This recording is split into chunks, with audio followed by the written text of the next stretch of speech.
ஈரானை America Israel மூலியமாகவோ இல்லை தன்னுடைய B2 பாம் மூலியமாகவோ தாக்குவதற்கான வாய்ப்பு பிரகாசமாக இருக்கு. வித்தின் 48 ஹவர்ஸில் இதற்குண்டான சமிக்கைகள் உங்களுக்கு தெரிய ஆரம்பிச்சிடும்.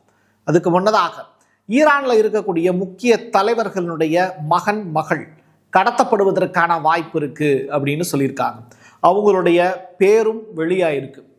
ரொம்ப ரொம்ப முக்கியத்துவம் வாய்ந்த ஒரு செய்தி. ஒரு நாட்டில் இருந்து அந்த நாட்டினுடைய குடிமகளை கடத்தக்கூடிய நிகழ்வு அப்படிங்கிறது ரொம்ப ரொம்ப ஏற்றுக்கொள்ளவே முடியாத ஒரு விஷயம். இதை அமெரிக்கா செய்ய போகுதா? ஈராக்கினுடைய வான்வெளி தளத்தை பயன்படுத்த முடியாது அப்படிங்கிற சுச்சுவேஷனுக்கு இப்போ அமெரிக்கா தள்ளப்பட்டிருக்கு. அதுக்கான காரணம் என்ன? ஈராக் அவ்வளோ ஸ்ட்ராங் ஆயிட்டாங்களா? உக்ரைனுடைய மிக முக்கியமான தூதரகம் ஈரானில் இருக்கு, அதை மூடிட்டாங்க. தூதரகங்கள் மூடப்பட போகுது அப்படின்னா, இல்லை மூடிட்டாங்க அப்படின்னா அங்கே வாருங்கிறது கன்ஃபார்மாக நடக்க போகுது. அப்போ ஏதோ ஒரு பெரிய சமிக்கையை இப்போ முன்னோட்டமாக நான் சொன்ன பாயிண்ட்ஸ்லாம் சொல்கிறாங்கல்ல, அதை வச்சு நம்ம இதை புரிஞ்சுக்க முடியும். இதை பற்றி தான் நம்ம டீட்டெயில்டாக பேச போகிறோம். ரெண்டாவது, அணு ஆயுதத்தை வச்சு ஏவக்கூடிய வார்ஹெட்டு, அது தொடர்பான ஒரு சோதனையை ஈரான் ICBM டெஸ்ட் பண்ணியிருக்காங்கன்னு சொன்னேன்ல, அந்த வார்ஹெட்டினுடைய பேர் என்ன, அதை வைத்து ஏவக்கூடிய ஏவுகணை என்ன, அதையும் இப்போ ஈரான் வெளியிட்டிருக்காங்க. அந்த டீட்டெயிலையும் நம்ம பேசலாம். வாங்க பார்க்கலாம் உறவுகளே. இது பிரசாத் சிக்னேச்சர். சென்னையோட மற்றொரு அடையாளம் M1 மொபைல் ஷோரூம். உலகத்தரம் வாய்ந்த மொபைல்களை உள்ளூர் சந்தையில் கம்மியான ரேட்டுக்கு, அதுவும் ஆஃபரோட கொடுக்குறாங்க. வாரண்டியோட கேரண்டியும் கன்ஃபார்ம். எல்லா டைப் ஆஃப் மொபைலும் இங்கே வாங்கலாம். ஆன்லைன்லேயும் இருக்குது, ஆஃப்லைன்லேயும் வாங்கிக்கலாம்.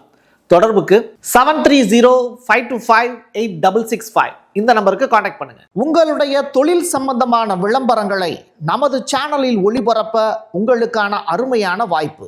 இப்போ நான் உங்களுக்கு காண்பிக்கக்கூடிய காட்சிகள் அப்படிங்கிறது ரொம்ப ரொம்ப முக்கியத்துவம் வாய்ந்தது.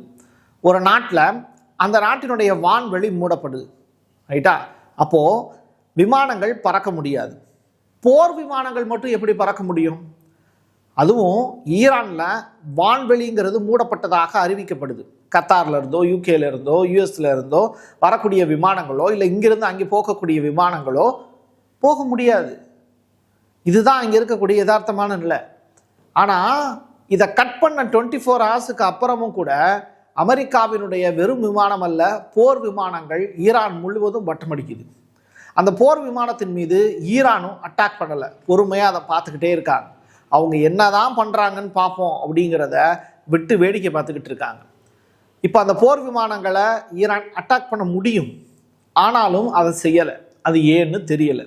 யார் முதல்ல யாரை அட்டாக் பண்ண போகிறா, இதுதான் அங்கே இருக்கக்கூடிய ட்விஸ்ட். பட் கொஞ்சம் யோசிச்சு பாருங்கள்.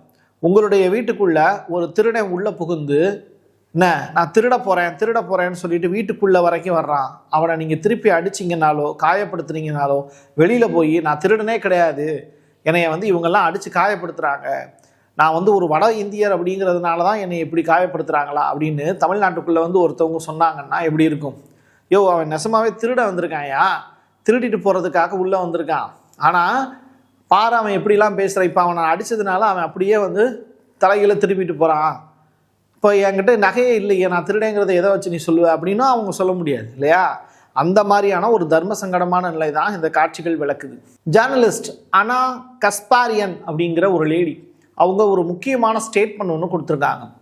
கடந்த ஒரு வார காலமாக யூடியூப்பில் வெவ்வேறு நபர்கள், ஜேர்னலிஸ்டாக இருக்கலாம், இல்லை பொதுவெளியில் இருக்கக்கூடிய மக்களாக இருக்கலாம், அவங்க இஸ்ரேலை பற்றின நெகட்டிவ் விமர்சனங்கள் அப்படிங்கிறது வரும்போது அது தொடர்பான வீடியோக்கள் 700க்கும் மேற்பட்ட வீடியோக்களை யூடியூப் நிர்வாகமே அதை பதிவேற்றம் பண்ணதை தூக்கிட்டாங்க அப்படிங்கிறது தான் கிடச்சிருக்கக்கூடிய அப்டேட். இதை நம்ம சொல்லலை, ஜேர்னலிஸ்டானா ரிப்போர்ட்டாக ஃபைல் பண்ணுறாங்க. இப்படி ஒரு நிகழ்வு இதுக்கு முன்னாடி நடந்திருக்கான்னு கேட்டால், ஜூன் மாதம் ஈரானுக்கும் இஸ்ரேலுக்கும் இடையில போர் நடந்ததில்ல, அந்த டயத்துலையும் இதே மாதிரியான சம்பவங்கள் உலகம் முழுவதும் நடந்ததாக ஒரு ரிப்போர்ட் ஒன்று ஃபைல் ஆயிருந்தது. அதற்கு பிறகு இப்போ ஜனவரி மாதம் 2026 இது தொடர்பான பேச்சுக்களை ஜேர்னலிஸ்ட் இப்போ பேச ஆரம்பிச்சிருக்காங்க. ஆக மொத்தத்தில் ஏதோ ஒரு சம்பவம் நடக்க போகுது. ஈரானுக்கும் இஸ்ரேலுக்கும் இடையில வாருங்கிறது தொடங்குமா அப்படின்னு கேட்டால் இஸ்ரேல் அதுக்கு தயாராக இல்லை. இஸ்ரேல் நாட்டில் ஏர் டிஃபென்ஸ் சிஸ்டம் அப்படிங்கிறது ஃபெயிலியராக கிடக்கு. அயன்டோமினுடைய செயல்பாடுங்கிறது இல்லவே இல்லைங்கிறாங்க. அதை ஆக்டிவேட் பண்ணுறதுக்கான கால அளவு அப்படிங்கிறது இப்போதைக்கு இஸ்ரேலுக்கு போதுமானதாக இல்லைங்கிறாங்க.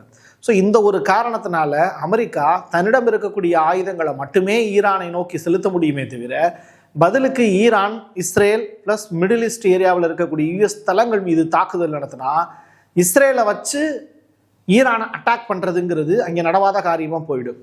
இதுதான் அங்கே இஸ்ரேலுக்கு இருக்கக்கூடிய சிக்கல், அமெரிக்காவுக்கு இருக்கக்கூடிய சிக்கல். அதனால தான் இந்த போரை அமெரிக்கா தள்ளி போட்டுக்கிட்டு இருக்காங்க அப்படிங்கிற உண்மையான தகவலும் வெளியில் வந்துகிட்டு இருக்கு. இதுக்கு இடப்பட்ட கேப்பில் கிரீன்லாண்ட் அப்படிங்கிற பஞ்சாயத்து பேசு பொருளாக மாறுச்சு.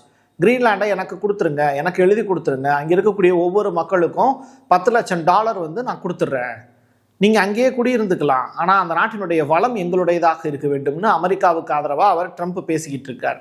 எனக்காகவா கேட்டேன், என் நாட்டுக்கு தானே கேட்குறேன் அப்படிங்கிற ஸ்டேட்மெண்ட்.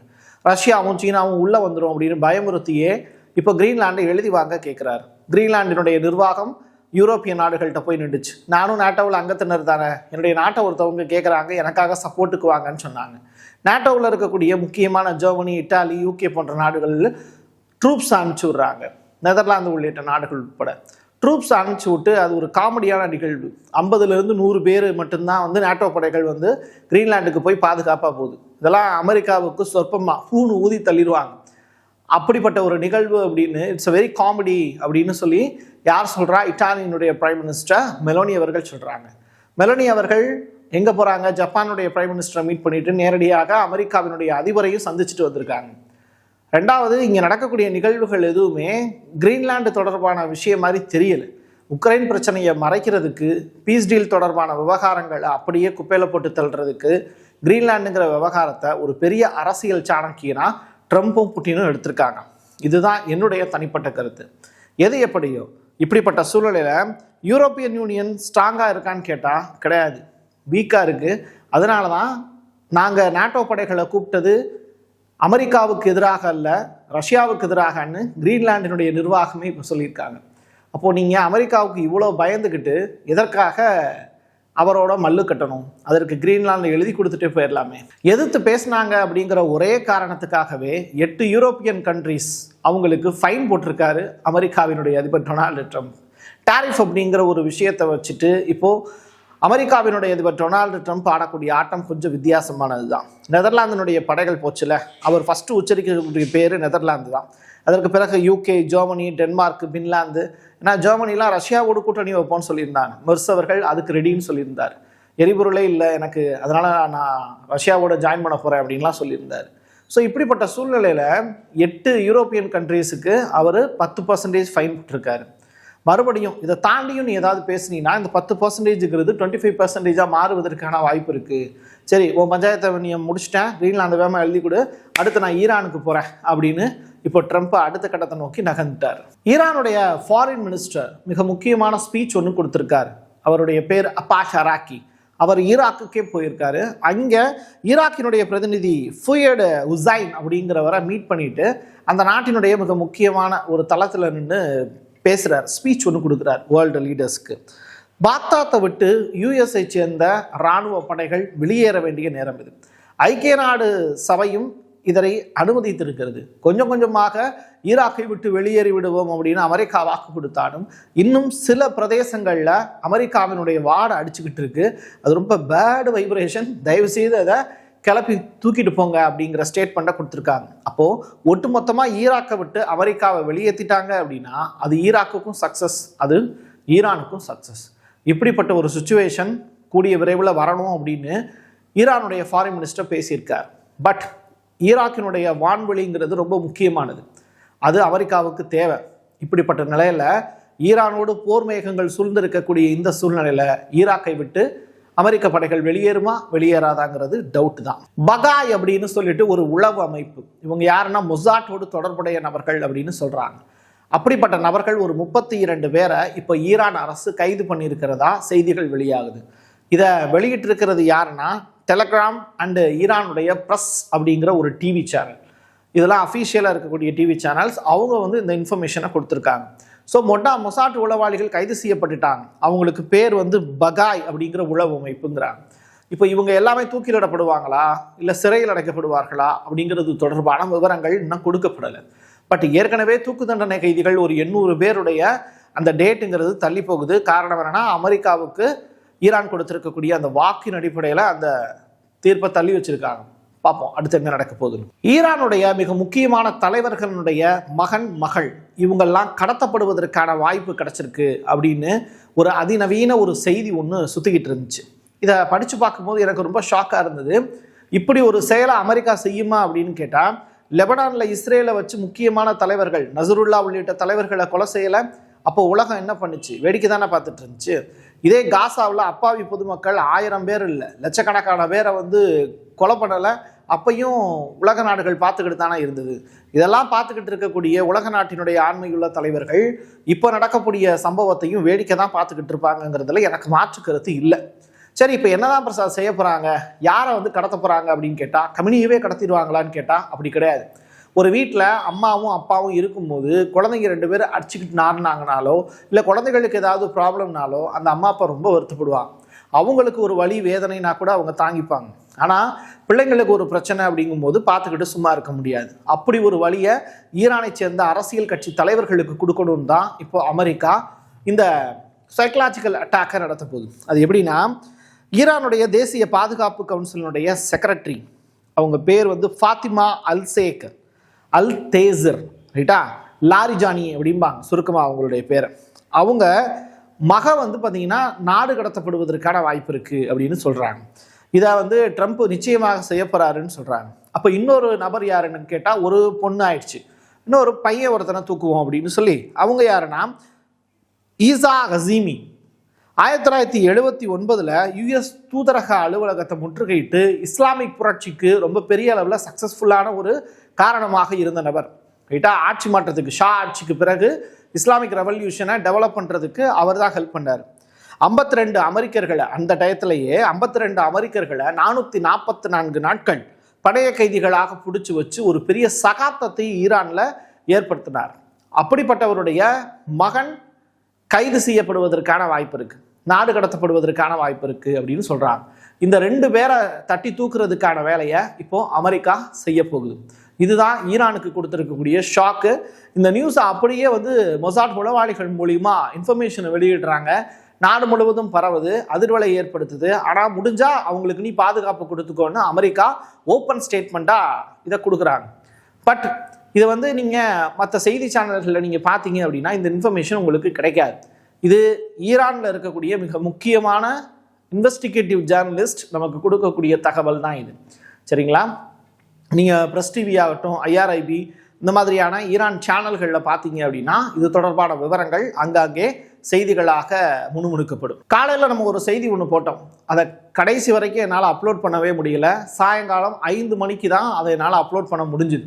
ஞாயிற்றுக்கிழமை காலையில் ஏர்லி மார்னிங் 7 o'clock எடுத்த வீடியோ, ஐசிபிஎம் டெஸ்ட் ரிலேட்டடான வீடியோ. சரி, அந்த வீடியோவில் நான் சில விஷயங்களை குறிப்பிட்டிருக்கேன். ரொம்ப டஃப்பான ஒரு ஜர்னி. நீங்கள் எளிமையாக அதை பார்த்துட்டு நல்லா இருக்கு நல்லா இல்லை அப்படின்னு சொல்லிட்டு போயிடுறீங்க. பட் அது ஒவ்வொரு வீடியோவுமே இன்ஃபர்மேஷனை திரட்டுறதுக்கு அவ்வளோ சிரமங்கள் இருக்குது. சரி, உறுதிப்படுத்தப்படாத தகவலையும் நம்ம சொல்கிறது கிடையாது. அந்த வகையில் ட்ரூவா பக்காவா இந்த செய்தி இப்படித்தான் போகும் அப்படிங்கிறத தெளிவாக கணிச்சு தான் மக்களுக்கு அந்த செய்தியை வெவ்வேறு தளங்களில் கன்ஃபார்ம் பண்ணி தான் அந்த செய்தியை நம்ம கொடுக்குறோம். அந்த வகையில் அந்த ஐசிபிஎம் டெஸ்ட் நடத்திட்டாங்கன்னு சொன்னேன். பட் அதில் வார்ஹெட் என்ன பயன்படுத்தியிருக்காங்க, மிசைல் என்ன பயன்படுத்தியிருக்காங்க அப்படிங்கிற விவரமும் இப்போ எனக்கு கிடச்சிருக்கு. கெய் பாஷ்கான் வகை ஏவுகணை தான் அந்த ஐசிபிஎம் வார்ஹெட்டில் வச்சு பயன்படுத்துறதுக்கு ஈரான் திட்டமிட்டு அதை செஞ்சு காமிச்சிருக்காங்க அப்படிங்கிற ரிப்போர்ட் வெளியாயிருக்கு. அது தொடர்பான வீடியோவும் ஒன்று சிக்கியிருக்கு, அதை தான் நீங்கள் பார்த்துட்ருக்கீங்க. ஸோ அணு ஆயுதங்களை சுமந்து செல்லக்கூடிய அந்த வார்ஹெட்டை ஈரான் சக்ஸஸ்ஃபுல்லாக சோதனை பண்ணி முடிச்சுட்டாங்க அப்படிங்கிற அந்த ரிப்போர்ட்டு. இதன் காரணமாக தான் ஈரானுடைய 3 டிஃப்ரெண்ட் டைப் ஆஃப் இடங்களில் சவுண்டு கேட்டதை நான் உங்களுக்கு வீடியோவாக காண்பிச்சிருந்தேன். இது எல்லாமே ஈரான் மக்கள் அங்கிருந்து கொடுத்துருக்கக்கூடிய செய்தி தான். ஸோ வேர்ல்டு வைடாக இருக்கக்கூடிய செய்திகள் எல்லாமே நமக்கு சொல்லிக்கிட்டு இருக்கோம். இப்படிப்பட்ட நிலையில் நிறையா பேர் அட்வர்டைஸ்மெண்ட் ரிலேட்டடான விஷயங்களுக்கும் கால் பண்ணுறீங்க. உங்களுடைய ஊக்கம் அப்படிங்கிறது எங்களுக்கு தேவை. தொடர்ச்சியாக எங்களுக்கு வேறு வேலை கிடையாது ஜேர்னலிஸ்ட்டுங்க. செய்திகள் மட்டும்தான் எங்களுடைய உலகம், செய்தி மட்டும்தான் எங்களுடைய குடும்பம். இந்த குடும்பம் அப்படிங்கிறது மேலும் வளரணும் அப்படின்னா அதற்கு மிக முக்கியமான தேவை அப்படிங்கிறது சப்ஸ்கிரிப்ஷன். வேற ஒன்றும் உங்களை செய்ய சொல்லலை. வீடியோக்களை உங்களுடைய நண்பர்களுக்கும் உறவினர்களுக்கும் ஷேர் பண்ணுங்க. அதை விட பெரிய உதவி எனக்கு வேற ஒன்றும் வேண்டாம். என் கையெழுத்து என் மக்களுக்கானது உறவுகளே. மீண்டும் ஒரு பதிவில் சந்திக்கலாம். நன்றி, வணக்கம். சென்னையோட மற்றொரு அடையாளம் M1 மொபைல் ஷோரூம். உலகத்தரம் வாய்ந்த மொபைல்களை உள்ளூர் சந்தையில் கம்மியான ரேட்டுக்கு, அதுவும் ஆஃபரோட கொடுக்குறாங்க. வாரண்டியோட கேரண்டியும் கன்ஃபார்ம். எல்லா டைப் ஆஃப் மொபைலும் இங்கே வாங்கலாம். ஆன்லைன்லேயும் இருக்குது, ஆஃப்லைன்லேயும் வாங்கிக்கலாம். தொடர்புக்கு 7305258665 இந்த நம்பருக்கு காண்டாக்ட் பண்ணுங்க. Prasad signature media broadcasting private limited. நீங்க நியூஸ் ரீடரா மாறணுமா, கண்டென்ட் கிரியேட்டரா உருவாகணுமா, சேட்டலைட் சேனல்ல ரிப்போர்ட்டரா வேலை பார்க்கணுமா, டாக்குமெண்ட்ரி மேக்கிங்ல இருந்து ஜேர்னலிசம் பற்றிய முழுமையான பயிற்சி பெற உங்களுக்கான அருமையான வாய்ப்பு. எங்களை தேடி வாங்க. ஆன்லைன் மற்றும் நேரடி பயிற்சி வகுப்புகளும் சர்டிபிகேட் கோர்ஸாவே கத்துத்தரும். மீடியா துறையில் 10 ஆண்டுகளுக்கு மேல அனுபவம் உள்ளவர்கள் பயிற்சி கொடுப்பார்கள். வாய்ஸ் ஓவர் தொடங்கி வாய்ஸ்லெஸ் பீப்புளுக்காக உங்களை சிறந்த ஜேர்னலிஸ்டா உருவாக்க வேண்டியது எங்களோட பொறுப்பு. ஸ்கூல்ஸ் அண்ட் காலேஜஸ்ல ஜூனியர் ஜேர்னலிஸ்ட்ங்கிற பேர்ல ஒர்க் ஷாப்பும் கண்டக்ட் பண்ணி கொடுக்கிறோம். மோட்டிவேஷனல் ஸ்பீக்கரா கடந்த 15 ஆண்டுகளா கல்வி நிறுவனங்களுக்கு நிகழ்ச்சிகளும் நடத்தி தரோம். தொடர்புக்கு 9944790333 94493594 prasad@gmail.com. உங்களுடைய தொழில் சம்பந்தமான விளம்பரங்களை நமது சேனலில் ஒளிபரப்ப உங்களுக்கான அருமையான வாய்ப்பு.